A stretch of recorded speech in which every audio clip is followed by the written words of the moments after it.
En este vídeo comenzamos a ver el protocolo HTTP con mayor detalle.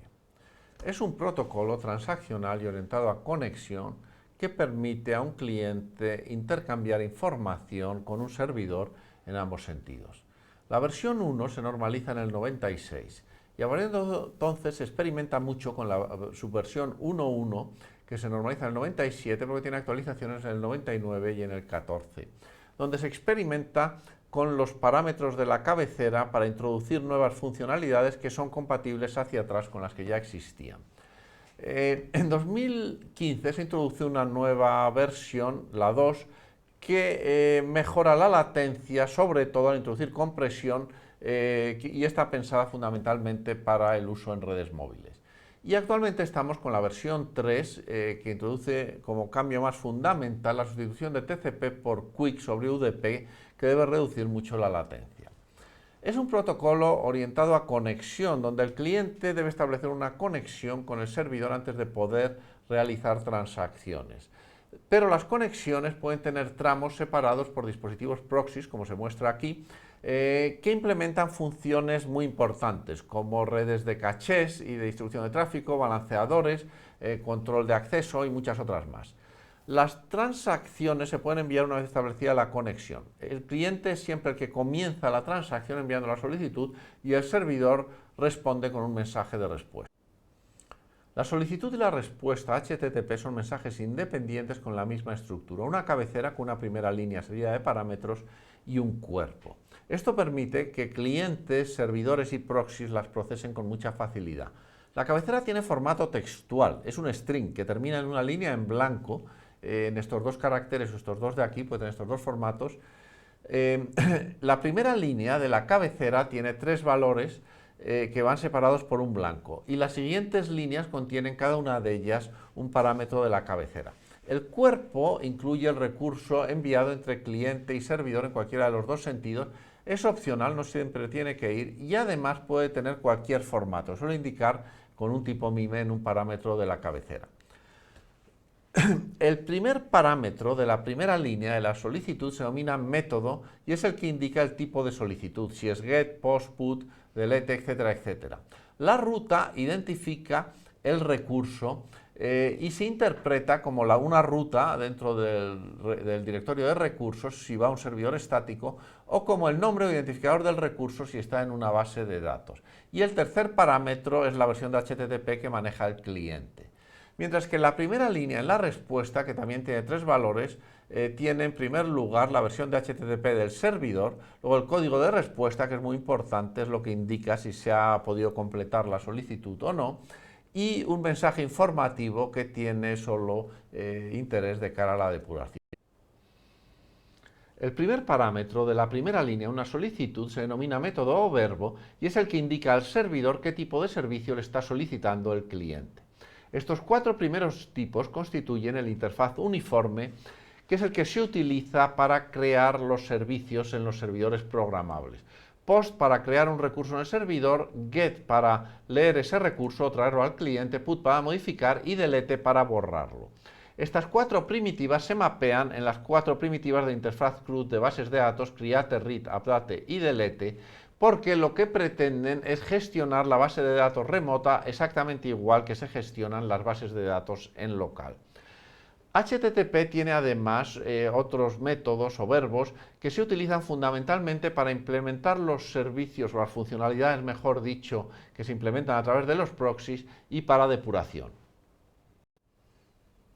Este ejemplo ilustra cómo la cabecera de solicitudes y respuestas tiene un número indeterminado de parámetros con este formato después de la primera línea hasta llegar a la línea en blanco que la separa del cuerpo. Las nuevas funciones se han introducido siempre con nuevos parámetros porque servidor y cliente solo responden a los parámetros que conocen, pero ignoran los demás. Y esto ha permitido que las nuevas funcionalidades como la conexión persistente que introdujo el parámetro connection o las cachés if not match o if modified since se prueben en la internet real sin haber conflicto entre las funcionalidades antiguas y las nuevas. Ejemplos de parámetros que manejan estas dos solicitudes es host, que es el host, la dirección del servidor al que va dirigida la solicitud, que es útil en servidores virtuales. accept, indicando los tipos MIME que se van a aceptar. Este asterisco implica cualquier tipo de imagen y cualquier tipo de texto. Accept language, los lenguajes que soporta ese cliente, el tipo de cliente, user agent, el tipo de servidor, server, el tipo MIME del contenido que va en el recurso que está en el body, y aquí la longitud de dicho contenido, que en este caso van en la respuesta, pero que también pueden ir en la solicitud.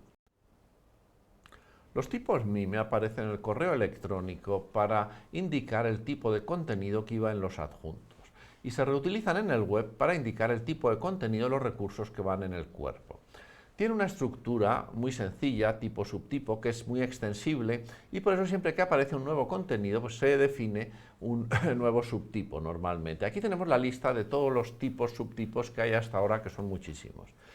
La extensión de un fichero suele indicar también el tipo de contenido y está muy relacionada con el tipo MIME, por lo que se ha definido una asociación que está más o menos estandarizada y que podemos encontrar aquí de qué extensiones corresponden a qué tipos MIME. Los tipos MIME más habituales en el web son los de tipo texto, un string, que si es plano es que no tiene formato, si es texto HTML lleva un documento con una estructura, con marcas HTML, si es texto CSS es que hay que interpretarlo como comandos CSS, si es texto JavaScript hay que interpretar ese texto como un programa JavaScript y así muchos otros más. También tenemos las imágenes con todas las variantes de imágenes, incluido SVG, que son las imágenes vectoriales que se tiende a utilizar últimamente en el web. También hay tipos para parámetros de formulario, por ejemplo, para URL encoded tenemos este tipo de aquí. Para cuando es un formulario que envía datos en URL encoded junto con ficheros y con otros elementos tenemos el multipart y por ejemplo tenemos también tipos que se definen a medida que se definen nuevas funcionalidades como multipart byte ranges para las nuevas envíos de información que se realiza en forma de bloques de bits en muchos casos actualmente.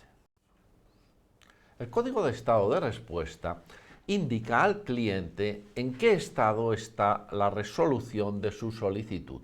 Hay 5 tipos de respuestas, las informativas o 100, que normalmente indican que se sigue intentando resolver. Las 200 o solicitud finalizada con éxito, como por ejemplo la 200 SOC, indica que el recurso que se ha solicitado con GET se ha servido exitosamente. O 201 created, que el recurso que se ha solicitado actualizar o crear con POST pues se ha podido hacer con éxito. Y así muchos otros más. Luego tenemos las redirecciones o 300 que indican que hay que realizar una transacción posterior a un URL que se pasa en la respuesta. Por ejemplo, 301 indica que ese recurso se ha movido permanentemente a otro lugar y que hay que buscarlo en otro URL. O 302 found se utiliza en los servicios programables para no duplicar código. Después de crear, actualizar o borrar un recurso, se redirecciona a la vista que muestra cómo ha quedado ese recurso. 304 not modified para las cachés y así pues muchas otras redirecciones más. Los 400 son los errores del cliente, en que ha hecho algo incorrecto. Por ejemplo, enviar una solicitud que el servidor no entiende, o pedir un recurso que no tiene, o enviar un tipo de solicitud que ese servidor no soporta, etcétera, etcétera. Y por último tenemos los errores de servidor o 500 que indican que está en un estado en el que no puede resolver ninguna solicitud. Una redirección indica al cliente que el recurso que debería ir en la respuesta debe buscarlo en otro URL con una transacción adicional. Para ello, la respuesta incluye un parámetro location con ese URL en el que debe buscarlo, además del código del rango 300 correspondiente.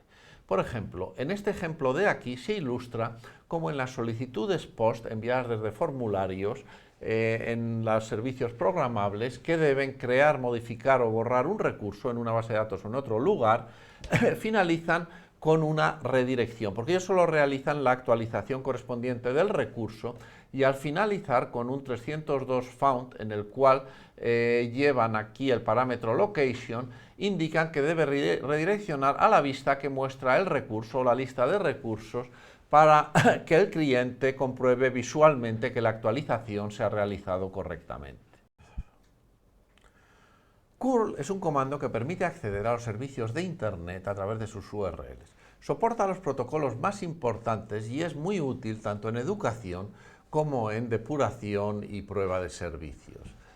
Es un comando Unix típico y su help lo podemos ver así acceder a su manual, pero recomendaría seguir este tutorial que es muy claro y también hacer los ejercicios de la transparencia siguiente que os clarificarán mucho.